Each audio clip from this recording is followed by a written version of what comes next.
One of the biggest complaints I hear from students and spiritual seekers is they say that the journey, it's so difficult, it's so tumultuous, and it's tedious, and it's time consuming, and this and that, and it's not fun.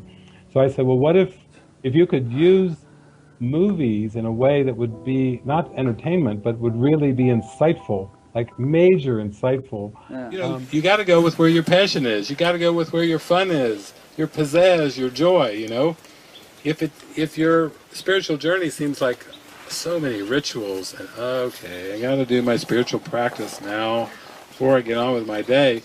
Who wants to? How are you going to make that your 99% practice if you don't even like it? You know, if you've got resistance to it, how are you going to do it 99%? Now, with me, with movies, I could probably do it 99% of the day. So what I did was I took this Movie Watcher's Guide to Enlightenment that the Spirit gave me, I put it online, and then there's an emotional index. So if you're dealing with jealousy or competition or guilt or shame or whatever, you go to the emotional index, and then it points you to the movies that you can go and watch, stream, or download, and it helps pop through your issues. Yeah, because it's the Spirit like using it in some higher way. So I'm always advocating the fun way to God. So it's kind of an advanced form of spiritual psychotherapy where we're precisely going in there with what is the emotion? Abandonment? Okay, here's your index of movies to watch to help you release your abandonment. Because we know it works. You know, we get a movie and we feel so much lighter, and we go, what just happened? How do I feel so much better at the end of this movie? You know, and it's Spirit working with us. If you ever find yourself on a desert island and you only have one movie left, that you can request. It comes floating up on shore. Make sure you watch. For those of you, since we only have so many nights a week, make sure you watch Solaris with George Clooney.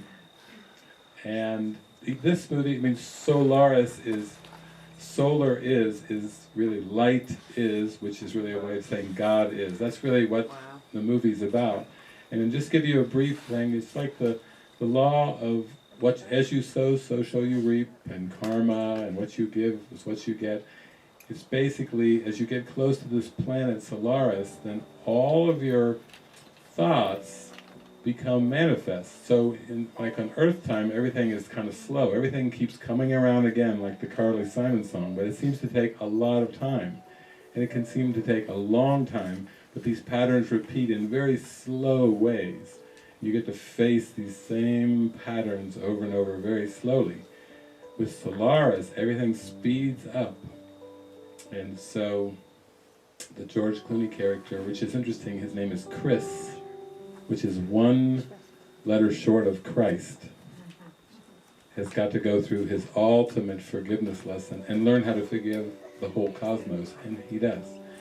And then his wife, who had committed suicide, and he's going to have all these lessons with after she committed suicide, her name is Rhea, which is one letter short of real. So we have Chris and Rhea, Christ and real, coming together. And that's why I always say, if you're on a deserted island and ego's torturing you, and you get your one request, like one phone call, take this movie and use it for your awakening, because it's quite powerful.